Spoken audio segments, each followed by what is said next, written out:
Chapter 1. The Start. My father, Harold Dahl, was Norwegian. He came from a small town near Oslo in Norway.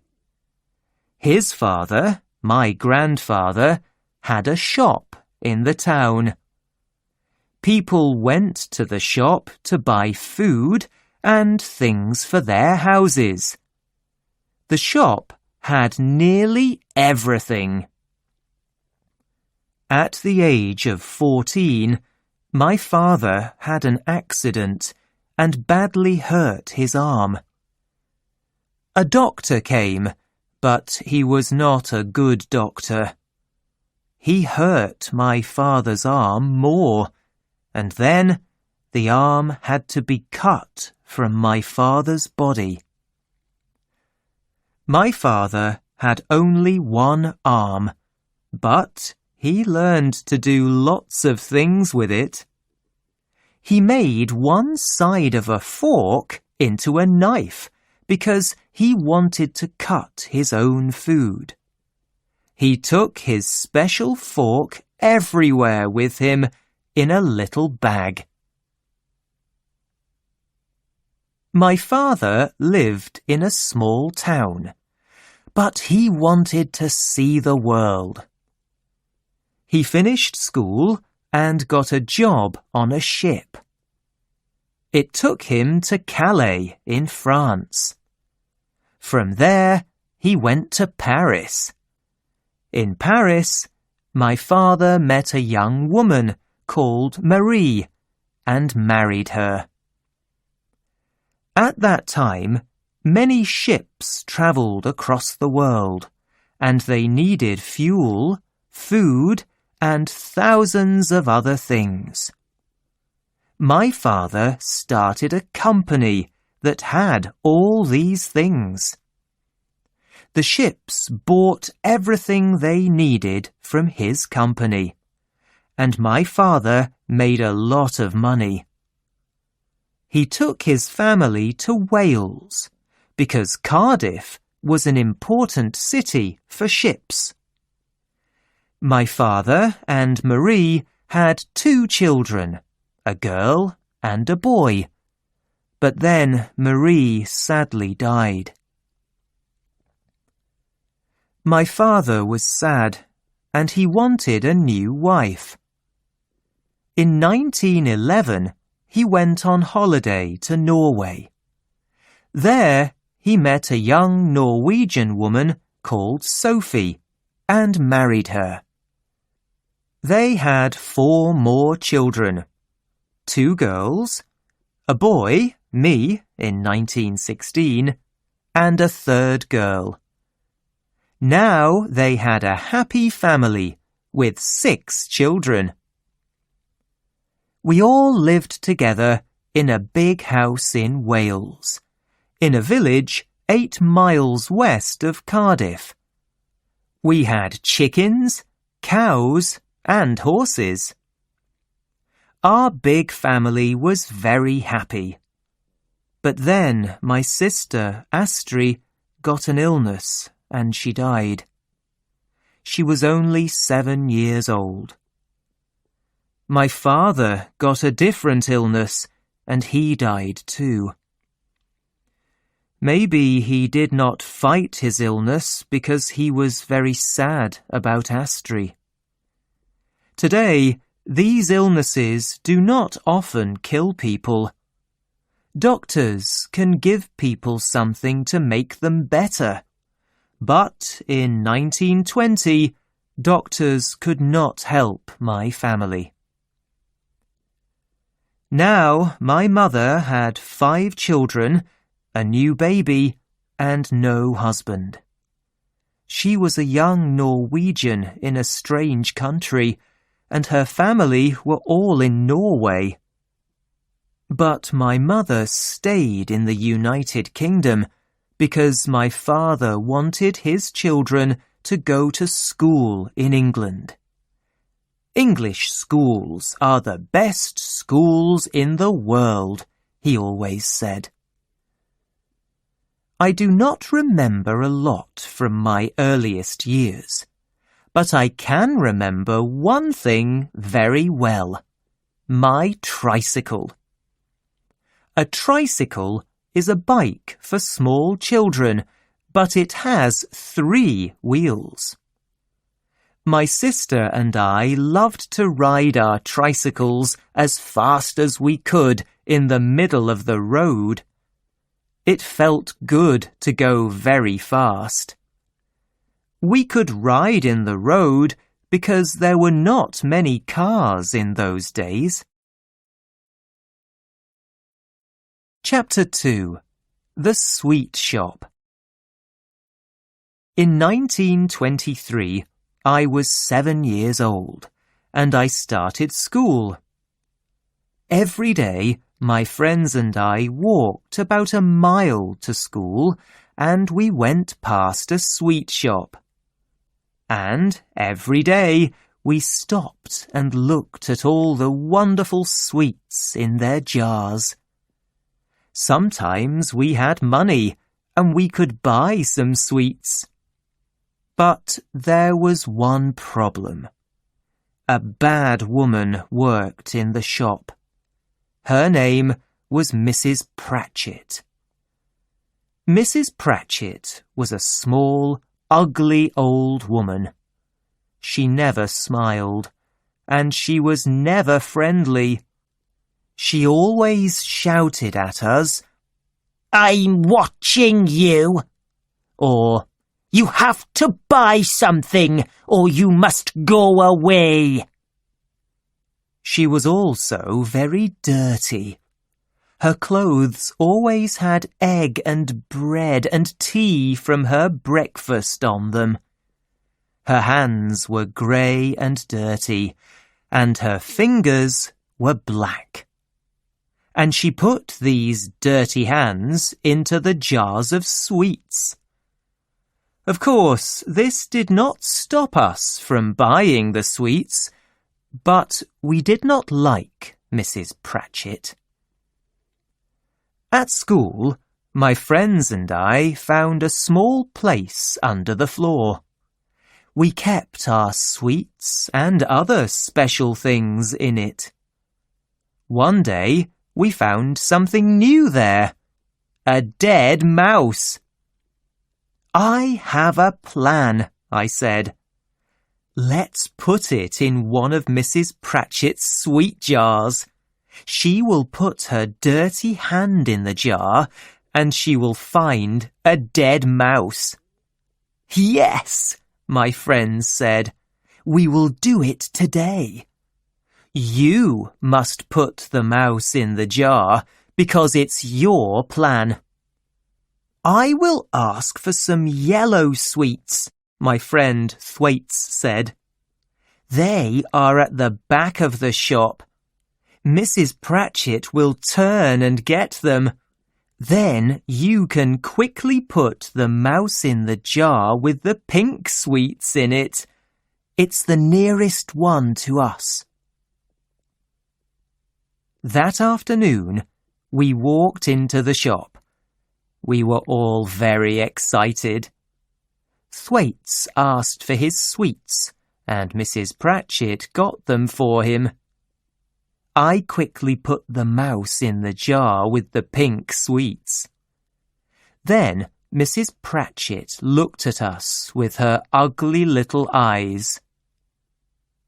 "Only one of you is buying sweets. I don't want you all in here," she shouted. "Go away." We ran outside. "Did you put it in the jar?" asked my friends. "Of course I did," I said. I was happy, and my friends were happy too. "You were great," they said. The next morning, we walked past the shop and saw a message on the door. The shop was closed. We stopped. The shop was never closed at this time in the morning. We looked through the window. The jar was on the floor, and there was broken glass everywhere. The mouse was on the floor too, but we could not see Mrs. Pratchett. Something was very wrong. Mrs. Pratchett had a shock, Thwaites said. Shocks can hurt old people. Bad things happen to them. What? We said. What happens to them? Their bodies stop and they die, Thwaites said. Then he said to me, You killed her. Me? I said. Why only me? It was your plan, Thwaites said, and you put the mouse in the jar. I was a killer. At school, I felt bad. I am only 8 years old, I thought, because I wanted to feel better. No little boy of 8 kills anyone. It's not possible. The teachers sent everyone outside. I waited for the police to come and take me away. Mr. Coombs, the headmaster, came outside with a woman. It was Mrs. Pratchett. She was not dead. I was not a killer. The old woman looked at all the boys, and she pointed a dirty finger at Thwaites. That's him, she shouted. That's one of them. Everyone in the school looked at Thwaites. That's one too, she said. She pointed a finger at me. Then she pointed at our 3 other friends.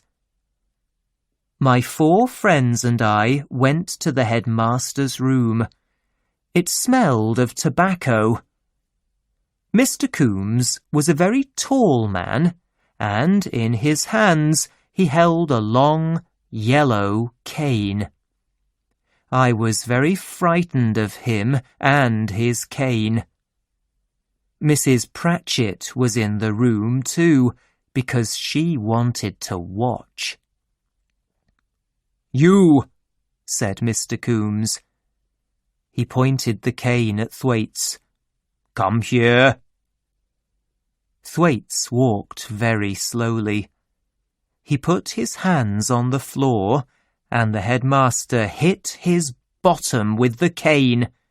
It made a loud noise. Little Thwaites flew in the air. Ow! He shouted. Harder! Shouted Mrs. Pratchett. The headmaster hit Thwaites 4 times. We had to watch and wait. After all the other boys, it was me. I put my hands on the floor.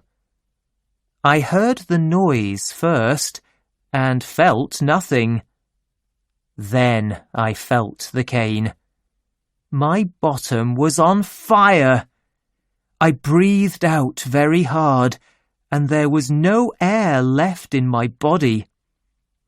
The second time, the cane hit me in the same place, and it hurt a lot more. After 4 times, it was time to go, but it was difficult to walk. My bottom was on fire, and I held it with my hands. Thank you, headmaster, said Mrs. Pratchett happily. There will not be any more dead mice in my sweet jars now. Chapter 3. Summer Holidays. Summer holidays. What wonderful words. Every summer, from the age of 4 to 17 years old, was wonderful. We always went to Norway for our holidays. Norway was home for us because my family was Norwegian and we all spoke the language. We were always a big group of 10 or more people. There were my 3 sisters and my very old half-sister, that is 4 people. There was my half-brother and me, that is 6. There was my mother, 7, and someone to help, 8. 2 or more friends of my very old half-sister came too. In those days, there were no planes. It took 4 days to go to our holiday in Norway. We went by train, taxi, a second train, a second taxi, ship, and then in a small boat. We always went to Oslo first. We stayed one night in a hotel and visited our mother's parents. My grandmother was a very old woman with white hair. My grandfather was very quiet. He always sat in a chair and smoked tobacco from a very long pipe. After the visit to my grandparents, we travelled to a little island. Its name was Tjøme, and it was the best place on earth. We went to the beach there. We swam in the sea and lay in the sun. We went to other islands in our little boat and ate fish from the sea. They were wonderful days. I remember only one bad thing about our holidays in Norway. One year, my mother said, "We are going to the doctor. He wants to look at your nose and mouth." "What's wrong with my nose and mouth?" I asked. I was about 8 years old. "Not a lot," my mother said, "but I think you have adenoids." "What are adenoids?" I asked her. "Don't worry," she said. "It's nothing." The doctor looked up my nose and in my mouth. I did not worry because I was too young to understand. Someone held a bowl under my face. The doctor had a very long knife. He put it in hot water over a fire to make it clean. "Open your mouth," said the doctor, but I did not want to. "It will be quick," he said. I opened my mouth. The doctor's knife went into my mouth. It moved very quickly. The doctor turned it 4 or 5 times. Something red went from my mouth into the bowl. It was a shock. "Those are your adenoids," said the doctor. He pointed at the red things in the bowl. The top of my mouth was on fire. I held my mother's hand. How could someone do this to me? "You will breathe more easily now," said the doctor. My mother and I walked home. Yes, I said walk. There was no bus or car. We walked for 30 minutes. We got home to my grandparents' house and someone gave me a chair. "He can rest there for a few minutes," my grandparents said. This was in 1924. It was normal to cut a child's adenoids with no anesthetic in those days. Chapter 4. Boarding School. In September 1925, I was 9 years old, and it was time for me to go to boarding school. Children stay the night at boarding school and live there without their families. St. Peter's School in Somerset was the nearest English boarding school to our house in Wales, but it was across 15 miles of sea. This sea was called the Bristol Channel. For school, my mother gave me a very special new box. It was called a tuck box. Every child at boarding school has a tuck box. They are always closed with a key, and no teacher can look inside them. Boys keep food, toys, and other special things in them. At St. Peter's, one boy kept a frog in his tuck box. My mother travelled to St. Peter's School with me. We went to Cardiff in a taxi and then across the water by boat. On the English side, we went in a second taxi to the school. I had a new school uniform. All my clothes were new, and everything had my name on it. St. Peter's School was outside the town. It had beds for 150 boys, and rooms for the headmaster's family. There was a lot of grass outside for playing sport. On the first day, there were many boys and their families in front of the school. The very tall headmaster walked from group to group to meet the parents. "Goodbye, Mrs. Dahl," he said quickly. "It's time to go. Don't worry, we will look after him." My mother understood. She said goodbye to me and left in a taxi. The headmaster went to talk to a different family. I stood there with my new tuck box and began to cry. I was sad because I did not want to live away from my family. Life at St. Peter's School was difficult. The teachers were not friendly, and I was always frightened of the cane. We had to wash in cold water, and the food was bad. I wanted to go home and see my family. At night in bed, I always thought about my family and tried not to cry. They were across the Bristol Channel, and I could see the sea from my window. I always went to sleep with my face towards my family. I never turned my back towards them in bed. Mothers sent their hungry sons food every week. This made the headmaster happy because food was expensive. "Send food as often as you like, once a week or twice a week," the headmaster always said. "Your boy gets good food here, but food from home is always more special.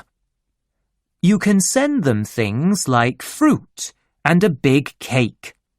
You don't want your child to be the only boy with an empty tuck box."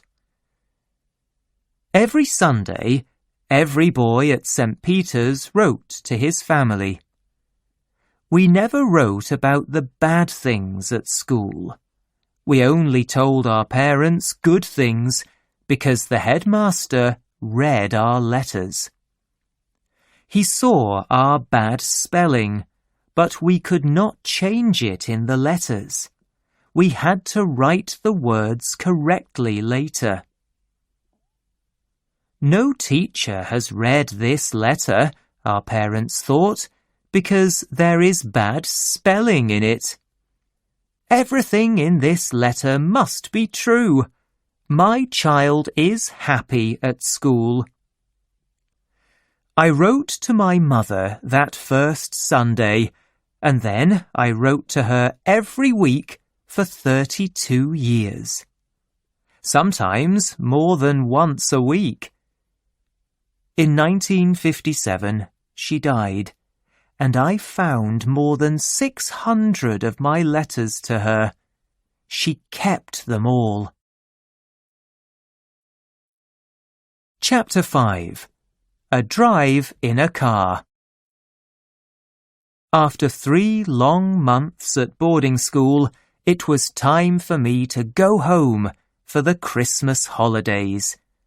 How wonderful to be away from school! While I was away at St. Peter's, my family bought a car.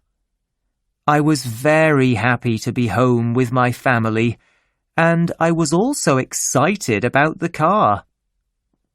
In 1925, anyone could drive a car. You did not need to learn a lot. My very old half-sister was 21 years old. She had 2 30-minute lessons, and then she could drive us in our car. That day, 7 of us sat in the car. In the car were my very old half-sister, my half-brother, 18 years old, my sister, 12 years old, my mother, 40 years old, 2 small sisters, 8 and 5 years old, and me, 9 years old. We were very excited. "How fast will it go?" we asked our very old half-sister. "Will it go at 50 miles an hour?" "It can go at 60 miles an hour," she answered. "Oh, let's make it go at 60, we shouted. "We will go faster than that," she said. My very old half-sister started the car, and we drove slowly through the village. People in the street were excited to see our car. After 5 minutes, we left the village. "You see, I can do it," our very old half-sister said. "Go faster!" we shouted. "We're only going at 15 miles an hour." My half-sister began to make the car go at about 35 miles an hour. Then we came to a corner in the road. "Help!" she shouted. The car went into the side of the road. There was broken glass everywhere. My family were all okay, but I was badly hurt. My nose was nearly cut from my face. My very old half-sister drove the broken car to the doctor very slowly, at about 4 miles an hour. "Wow," said the doctor. "Look at his nose." "It hurts," I cried. "Please help him," said my mother. "Don't worry," said the doctor. "He will keep his nose." An hour later, the doctor came to our house. I lay on a table, and someone put something white from a bottle on my face. It smelled very strong. I tried to stand, but strong hands held me down on the table. "Good boy," said the doctor. "Close your eyes and sleep." After 8 hours, I woke up, and my nose was back in its place. My mother gave me a coin. British coins always have a picture of the king or queen on them. In those days, the king was George V. "Well done. This is for you," she said. Chapter 6. Goat's Tobacco. In 1926, my very old half-sister chose to marry an English doctor. He came on holiday with us to Norway. My family always did everything together. But now my half-sister only wanted to be with this man. She was always with him, and they did not want to be with us. My other sisters and I were young. I was only 9 years old, and we did not understand this. We did not like the young doctor because he took our sister from us. But we also did not like him because he smoked a pipe. He always had the pipe in his mouth, and it smelled very bad. One day on the beach, the young doctor went swimming. He left his pipe with us and did not take it into the sea with him. Then I saw some goat droppings on the ground, and I thought of a plan. I quickly put some of the goat droppings in the pipe, under the tobacco. The young doctor came back and started smoking his pipe. My half-brother and sisters and I watched him. "Ah," he said, "I love to smoke after a swim. And this English tobacco is the best. It's much better than Norwegian tobacco." The sea was blue and the sun was bright. It was a beautiful day. Then we heard a loud shout and watched the young doctor fly into the air. His pipe flew out of his mouth, and his face was the colour of snow. "Help! Help! My body is on fire!" the doctor shouted. My very old half-sister was very frightened. "What's wrong? Where does it hurt?" she cried. "Get the boat! Quickly! We must go to hospital!" But the young doctor lay on the ground and breathed in the clean air. After 5 minutes, he started to feel better. "What happened?" asked my very old half-sister. "I don't know," said the doctor. I know," said my little sister excitedly. "Tell us," said my very old half-sister. "It's his pipe," shouted my little sister. "What's wrong with my pipe?" asked the doctor. "It had goat droppings in it," said my little sister, and she laughed. My very old half-sister and the doctor quickly understood, and they were very angry. The doctor stood up. My half-brother, sisters and I quickly ran away from him into the sea. Chapter 7. Repton.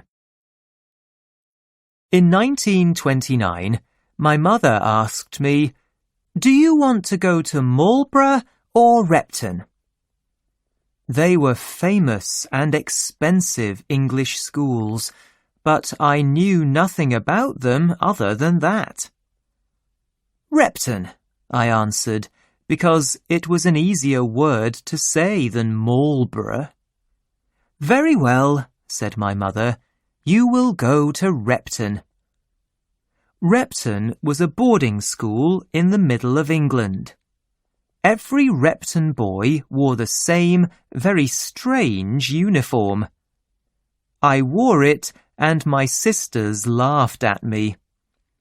I felt stupid in the clothes for Repton, but in the street my mother said, "You look good in your school uniform. People can see it. They think you are important because you go to a famous school." At the station, I saw many boys, and they all wore the same uniform. The train took us all away to Repton. I was 13 years old. Lots of strange things happened at Repton. They did at all English boarding schools. Older boys were always more important than younger boys, and a small group of the oldest boys were the most important of all.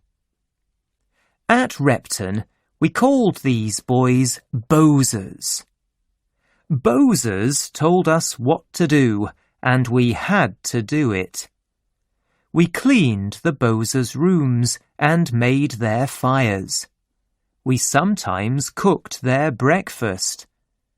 Bowsers were always right, and younger boys were always wrong. On Sundays, 2 other boys and I had to clean our Bowsers' room. We cleaned it for hours. We washed the floor, the windows, and the walls. But the Bowser often found something wrong with our cleaning, and he hit us with a cane. A Bowser could stand in any room of the school and shout about a job. Then every young boy had to run to him. The slowest boy had to do the job. One snowy morning, I heard a Bowser shout about a job. I ran as fast as possible, but I was the slowest boy to get there. "Doll, come here," said the Bowser. His name was Wilberforce. "Go and make my toilet warm." At Repton, all the toilets were outside, and their little rooms had no doors. In winter, they were very cold. My job was to sit on the toilet before Wilberforce and make it warm for him. I sat on the toilet for 15 minutes, and then Wilberforce came. "Is it warm?" he asked me. "It's as warm as possible, Wilberforce." "We will see," he said. He sat on the toilet. "Very good," he said. "Very, very good. Some boys have cold bottoms. I only use boys with warm bottoms. I will not forget you." He did not forget me. I always carried a book with me, because I often had to sit on Wilberforce's toilet. It was very boring. In my first winter at Repton, I read many books by Charles Dickens on Wilberforce's toilet. Not everything at school was bad. Sometimes all the boys got a grey box from a company called Cadbury's. Cadbury's made wonderful chocolates. Inside the box were 12 different chocolates. We always knew one of them well, but 11 of them were new. There was also paper in the box. Our job was to try all the chocolates and write the good and bad things about each one on the paper. Cadbury's plan to ask us about their new chocolates was a good one. Boys at Repton were some of the best chocolate customers in the world. Who knew more about chocolate than us? How do companies plan their new chocolates? I loved to think about this. Many years later, I needed a story for a new book. I remembered those little boxes of chocolate at Repton, and I started to write my book, Charlie and the Chocolate Factory. Sport is very important at English boarding schools, and we played a lot of it. Happily, I was good at sport, and I enjoyed it. Playing sport helped to make the long days shorter. Life at school was easier for good sportsmen, but it was difficult for bad sportsmen. My favourite sport was a very fast game with a ball. It was called fives. Because I was one of the best at fives at Repton, I travelled to other boarding schools and played it with their boys. I also played football and a ball game called squash. At school, I loved taking photos. Today, cameras are very easy to use, but in the 1920s, they were difficult work. I had a big, heavy camera with glass plates. I made a dark room near the school's music rooms, and I made many photos there. After school, do you want to study at Oxford or Cambridge? My mother asked me one day. These are great and very famous places, and boys from good public schools normally wanted to study at them. But I did not want to study more. I chose to start work at a company called Shell because I wanted to see the world. I travelled to many countries with Shell, but that is a different story and a different book. I may tell it one day.